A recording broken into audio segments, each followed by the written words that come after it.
leo nitakufundisheni dua kwa idhini yake Allah. Hata kama ilikuwa mtu amekudhulumu kijiko atarudisha. Ulikuwa na mali au ulikuwa na chochote, mtu alikupa kazi akakupa mshahara wako, lakini anakuzungusha. Hata tangia mdogo sana.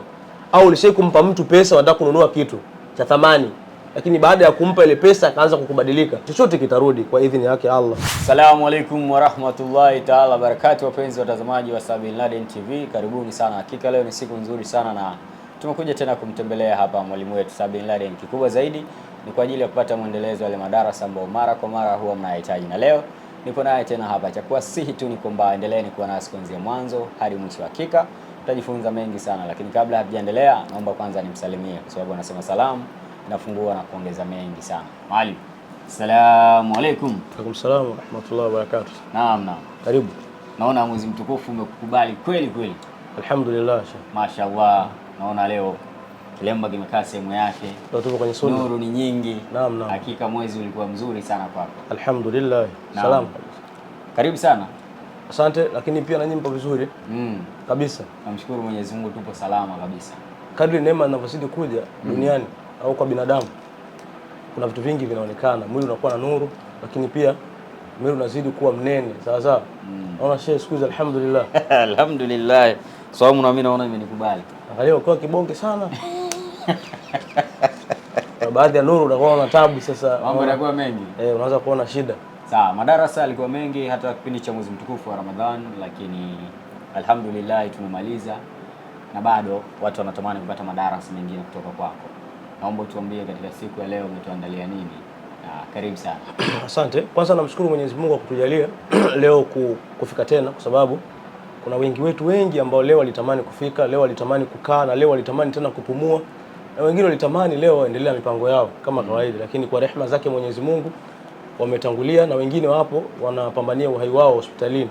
Lakini Mwenyezi Mungu ametuchagua mimi na wewe leo tuwe pamoja tena, na maana sio kwamba si ni bora kuliko waliotangulia, hapana, ila Allah ametujalia tena nafasi ya kumcha Mwenyezi Mungu, yani ya kumwabudu yeye Allah. Kwa hiyo ni neema pia, tumshukuru Mwenyezi Mungu alhamdulillah. Lakini chengine tuzidishe ibada, kwa sababu ibada ni bora, na ibada inamfanya mtu awe bora kwa Mwenyezi Mungu, kwa sababu wewe pendeza utakapoweza kupendeza, vutia utakapoweza kuvutia, lakini mtu bora mbele ya Allah ni yule mcha Mungu. Kama utakuwa mcha Mungu vizuri, wewe utakuwa ni bora kuliko mtu mwingine. Sura, ulembo kwa Allah hivyo sio vitu vya muhimu. Mwenyezi Mungu anasema mbora wetu sisi ni atqaku. Atqaku ni mtu ambaye ni mcha Mungu. Kama utakuwa mcha Mungu utakuwa bora sana. Sawa sawa. Kwa hiyo alhamdulillah tumemaliza kila jambo vizuri. Sita Shawwal imeisha vizuri na Ramadhani imeisha vizuri. Tumetoka katika Eid na nini, alhamdulillah. Chengine kabla sijaingia kwenye mada yetu ya leo, ningependa kukumbusha tena, watu wengi wanaendelea kunipigia simu, wananiambia wanaendelea kudhulumiwa na Bin Laden fake. Sawa sawa, watu waongo ambao wanasema Bin Laden aliyekuwa sio Bin Laden. Sasa ombi langu leo tena, yeyote yule ambaye atakayeona video hii amwambie mwenzake pia kwamba mimi situmii TikTok. Na situmii TikTok, lakini pili mimi sina TikTok. Kama nitakuwa na TikTok siku moja inshallah nitawaambia.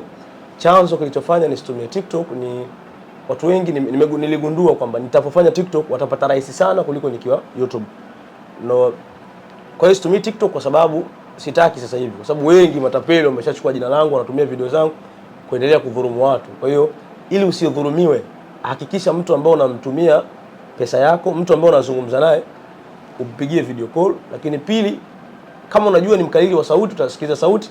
Lakini tatu, yeyote yule ambaye atasema ni mimi, mwambie naomba nikuone video call.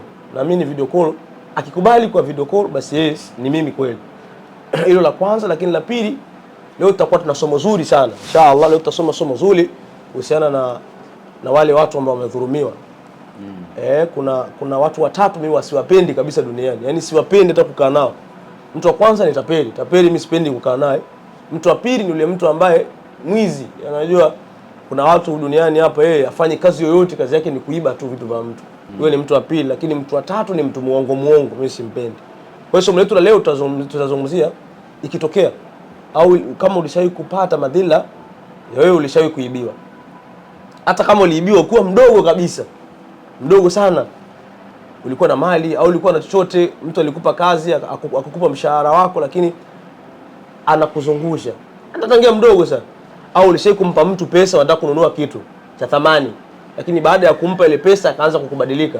Leo nitakufundisheni dua kwa idhini yake Allah, hata kama ilikuwa mtu amekudhulumu kijiko atarudisha.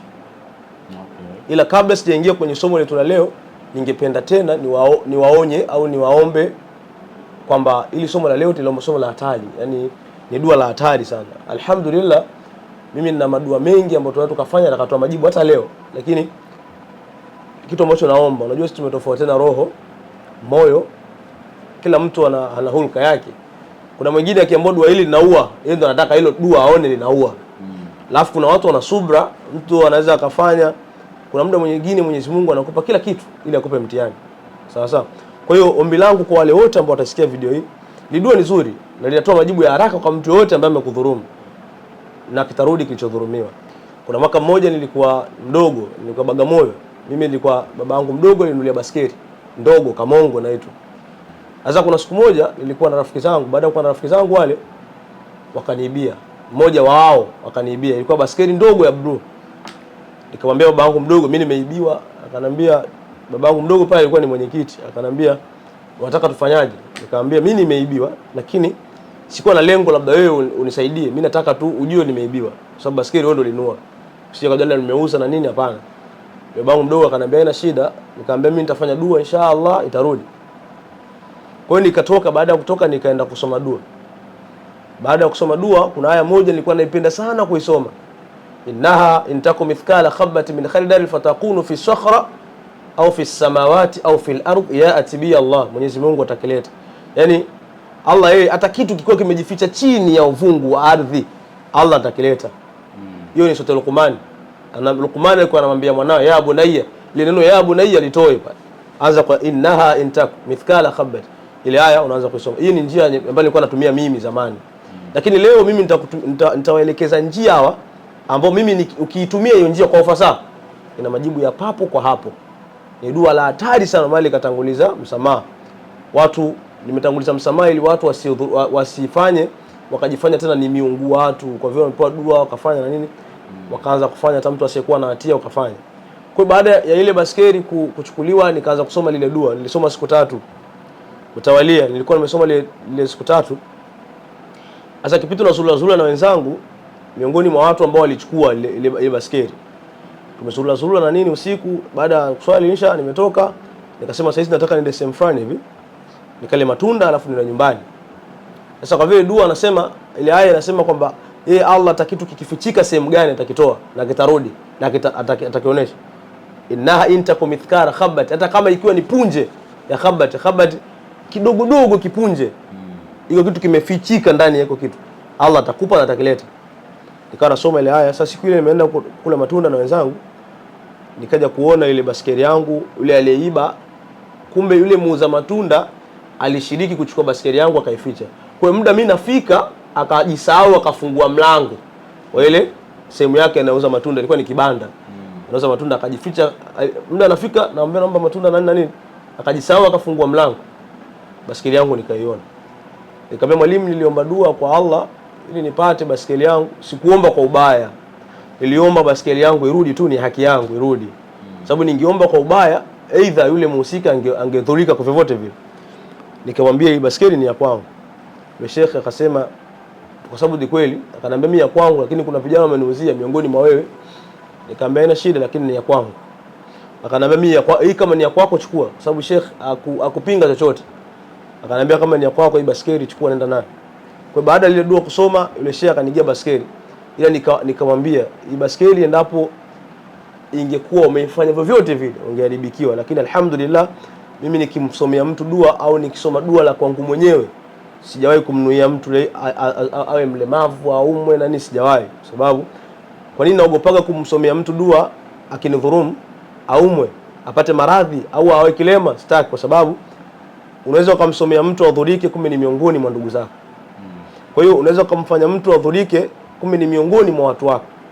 Unaambia Allah naomba unijalie kitu changu kirudi, lakini baada ya kurudi kitu changu huyo mtu apate kadha wa kadha wa kadha, madhila yote ampate. Kumbe yule mtu ambao unasema apate ukilema ni miongoni mwa ndugu zako, kwamba muda mwingine anakuletea maji ya kunywa. Sawa sawa. Kwa hiyo unamtengeneza mlemavu katika ukoo wako. Unaelewa vizuri? Kwa hiyo mara nyingi nikiwa nasoma dua kwa kitu chochote kile ambacho kimepotea au mtu yote amemdhulumu, kuna njia mbili wanafanya. Cha kwanza ni kuomba Allah anirudishie kile kitu. Cha pili naomba Allah ampe subra yule mtu asiendelee tena kufanya dhulma. Kwa sababu kuna watu kufanya dhulma ndio unaona machizi wengi wapo katika huu ulimwengu. Kwa sababu watu wengi wafanya dhulma wameonewa, lakini wengine kwa dhulum shekhe wanakupa cha kukupa hapo kwa hapo. Sawa sawa. Lakini la pili, baada ya kufanya dhulma, watu wengi wa dhulma wanakuwa ni watu wa karibu. Anekujua ndo anakutapeli. Anekujua ndo anakuwa anakudhulumu. Kwa sababu anahisi wewe ni dhaifu, lakini kwa Allah yeye hamna dhaifu. Sawa sawa. Kwa hiyo miongoni mwa dua ambazo tutasoma leo, tutasoma dua ikitokea mtu ametutapeli, mtu ametudhulumu, tunafanyaje? Jiandae vizuri. Baada ya kujiandaa vizuri, koga vizuri, kuwa msafi kabisa. Kuwa msafi. Baada ya kuwa msafi, swali rakaa mbili.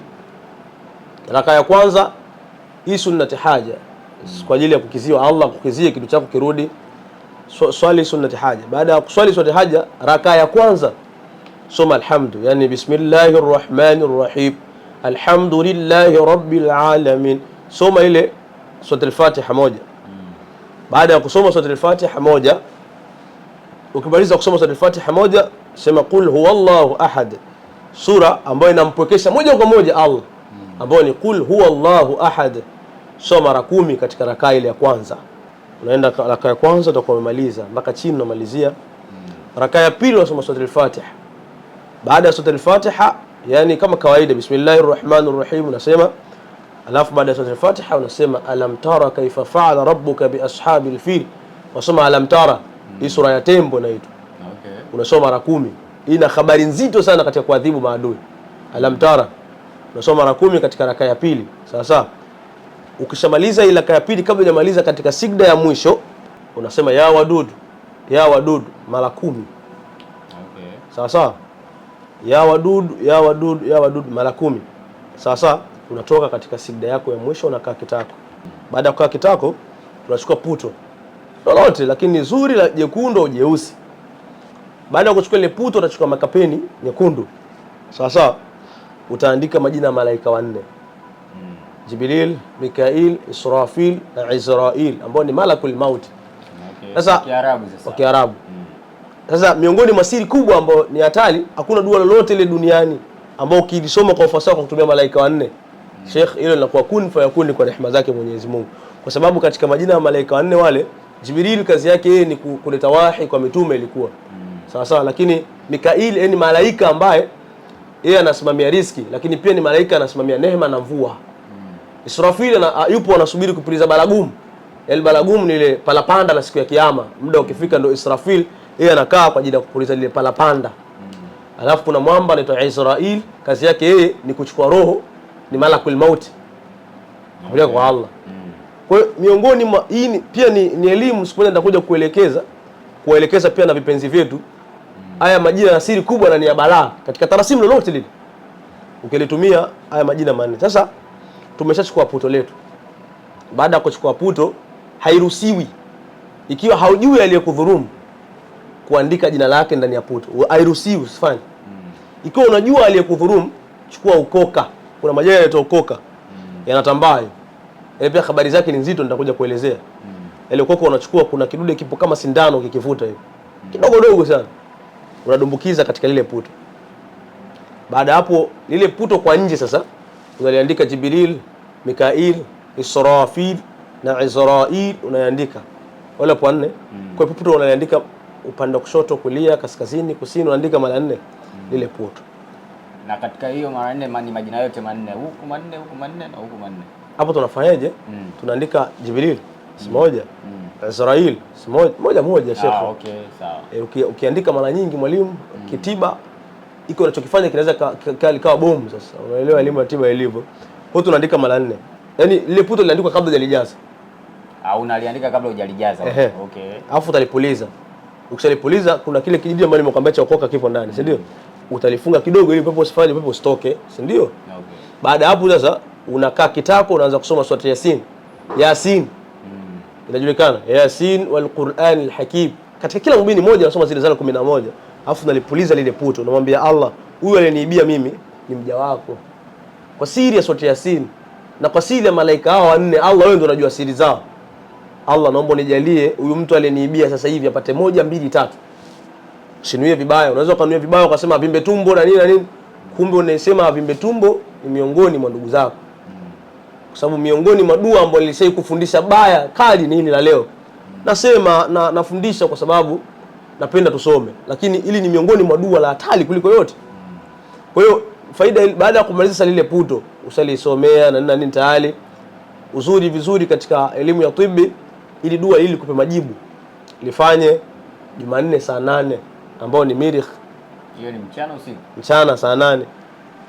Kama upendi mchana unasoma Ijumaa kwa mkeji wa Musa 6 usiku. Unaelewa mwalimu? Ikifika 6 usiku chukua kaa vizuri, anza kusoma. Ukitaka umalize kila kitu kwa rehema zake Mwenyezi Mungu na liwe kun fayakun ile dua, wewe tumia punje za kitunguu saumu. So unasoma dua, baada ya kusoma dua pembeni unakuwa na kitezo cha kitunguu saumu. Ndio moshi wako, ndio ubani wako na alititi. Endelea kusoma. Kuna hali utaanza kusikia. Mwalimu, ili dua ni la hatari. Miongoni mwa dua mabaya sana. Naomba Allah ajalie kila ambaye aliwahi kudhulumiwa. Kwa sababu pia miongoni mwa bahati nzuri kwa mtu yote ambaye ameshawahi kutapeliwa. Dua la mtu ambaye ameshawahi kudhulumu mtu yote yule alidhulumiwa halina ijaba. Labda wewe usiwe mtaalamu wa madua, kwa sababu kuna madua mtu anaweza akasoma dua la kumpiga mtu, labda mtu yule aliyemuibia apate matatizo, analisoma yaumul Jumaa, analisoma muda wa swala ya Ijumaa. Hapo hamna, Allah yeye ndiye mjui zaidi, lakini katika miongoni mwa shuruti za elimu ya tibi, dua zozote zile ziwe za majibu ya haraka, zile mbaya zote soma Jumanne na Jumamosi sawa, au Ijumaa kwa mke Jumamosi usiku. Pale kuna balaa zito. Unaona, unaambiwa Alhamis kwa mke Ijumaa kuna namna ukifanya kuna mabalaa. Allah ataita neema na nini, kwa sababu hata sisi Nabii Adam alipoumbwa aliumbwa yani masiku ya Ijumaa ilikuwa miongoni mwa masiku ya bahati, masiku mazuri. Ndio maana Allah yeye kuna siku makruhu. Kuna baadhi ya watu ambao wajue elimu ya tiba wanaweza kubisha, lakini ukweli ni kwamba Jumanne ni siku ambayo Allah ameumba vitu makruhu. Ndio maana kuna baadhi ya watu wanakuambia Jumanne ni siku mbaya sana. Sio hata wewe Januari ikawa ni siku yako mbaya, hapana. Ile imeitwa siku mbaya kwa sababu Allah aliumba vitu makruhu. Sawa.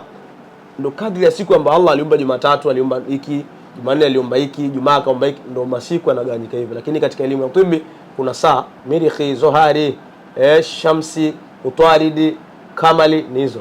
Lakini ili dua kama utalifanya Jumanne na Jumamosi au Ijumaa kwa mke Jumamosi, yoyote aliyekudhulumu kwa rehema zake Mwenyezi Mungu atakupa. Hata ikiwa amekudhulumu kijiko, hata kama ikiwa ulidhulumiwa tangia mdogo huko, fanya lolote, Allah yeye atakuonesha miujiza yake. Ili dua ni dua miongoni mwa dua makubwa sana ambayo nimewahi kufundisha. Okay. Puto umeshaanza kusoma kila kitu. Baadaye sasa ile puto unalifanyaje? Unalipasua, unaenda kulitupa, unafanyaje? Mwalimu, ukipasua puto umetafuta matatizo. Unajua hapa nimesema, lakini kuna njia nyingine nikiitaja ni balaa. Ile puto ukishamaliza kulisomea, tafuta sehemu nzuri ya upepo, itafute kikamba kadogo sana, tungika puto lako. Tundike mpaka lipasuke, usiliguse mpaka lipasuke lenyewe. Na likiwa limejaa katika namna fulani ambayo sio sana vile au hata baadaye ukiachia usipulize Sheikh, mpaka yani usipulize mpaka pumzi yote inaisha mwalimu. Siku moja kabla tujamaliza kipindi, siku moja mimi nilitumia mpira wa baskeli. Chubu ya baskeli. Kuna mtu aliniibia mimi. Unajua sisi kuna watu akikuona wewe na kitu kuliko cha kwake anatamani either kudhulumu au akutapeli. Nikamwambia mimi huwezi kunidhulumu. Mimi umeniibia lakini utarudisha. Mimi natumiaga mpira wa baskeli. Sasa ule mpira wa baskeli mimi nilijua alinibia ni mmoja, kumbe alinibia ni hao wawili. Mpira wa baskeli ukichukua na ukoka kuna vitu vipo kama sindano, unachukua vinne. Alafu kuna namna ukifanya ukijaza ile pump mara kwanza, mara pili, kidogo tu usijaze sana. Tukatungika. Ule mpira tulikuwa tunaangalia hivi. Mara kwanza ule mpira ukaota kitundu kimoja juu. Yaani so mpira ulikuwa flat ya kawaida, ule mpira ukaota kitundu juu. Kidogo akasema, "Hii ina maana gani?" Nikakaa hivi. Akasema, kumbe nibia ni mmoja." Tumekaa tena. Vimetoka vitundu viwili. Yaani sio vitundu vimetoka, umetunda mara mbili. Yaani mpira umetunda mara kwanza mara mbili. Nikasema, kumbe ule nibia ni mmoja au wawili. Kwa hiyo aliniibia watu wangapi? Mpira wa baskeli unatoa majibu, yaani kwamba ikitokea umekuibia watu 7 utavimba mara 7 mpira wa baskeli. Kwa hiyo kwa nini tunaujaza kidogo? Kwa kuogopa madhila. Yule aliniibia alirudisha, lakini pia aliumwa sana pale nilipokuwa. Mpaka kuna baadhi ya watu wakaniambia huyu mtoto ni mchawi. Nikamwambia mimi sio mchawi Sheikh. Mimi nasoma Qur'an, naitumia Qur'ani. Kwa sababu Qur'ani hamna raha katika ulimwengu kama ujue elimu ya tiba. Mashehe wengi wanatamani wajue elimu ya tiba, lakini elimu ya tiba na elimu ya dini ni vitu viwili tofauti. Unaweza kumkuta mtu anakuwa ni imamu mzuri vizuri sana, Masha Allah, lakini elimu ya tiba hawezi kuijua. Ni elimu tofauti. Na elimu ya tiba ni wito. Yaani elimu ya tiba Allah ametupa tuwasaidie watu. Unaelewa vizuri? Kwa hiyo usilijaze sana. Unaweza ukasema nataka nimkomeshe unapate madhila, namkomesha au mimi avimbe tumbo. Mwalimu, unaamka asubuhi unamkuta baba yako mdogo ndio amevimba tumbo. Mama anakuwa mengi. Na ukivimbisha sana tumbo lile, ukivimbisha sana ule mpira utapasuka. Ukipasuka hauwezi tena kumnusuru. Okay. Kwa hiyo tunajaza taratibu kidogo ili mradi ule mpira usipasuke. Ukipasuka haina maana kwamba atakufa, hapana. Atavimba tumbo na uwezi kumnusuru. Lakini ikitokea umejaza kidogo, amekurejeshea, unafungua ile chubu inajiachia. Okay. Kwa hiyo anakuwa salama. Sawa. Nafikiri umeelewa vizuri. Hapo nimekuelewa. Sawa. Naam, wapenzi watazamaji wa Sabil Laden TV, mpaka hapa ambapo tumefika, hapa ndo tumeishia mwisho, lakini mwisho wa kipindi hiki hapa ndo mwanzo wa madarasa mengine. Kwa hiyo hakikisha na subscribe, lakini pia waambie ndugu jamaa na marafiki kwamba Sabil Laden TV ni miongoni mwa sehemu ambapo unaweza kupata vitu ambavyo ni adhimu sana. Kwa hiyo share pia kwa ndugu jamaa na marafiki ili nao wafaidike na haya ambayo yanaendelea hapa. Mimi naitwa Januari, nyuma ya kamera SSB Graphics. See you until next time.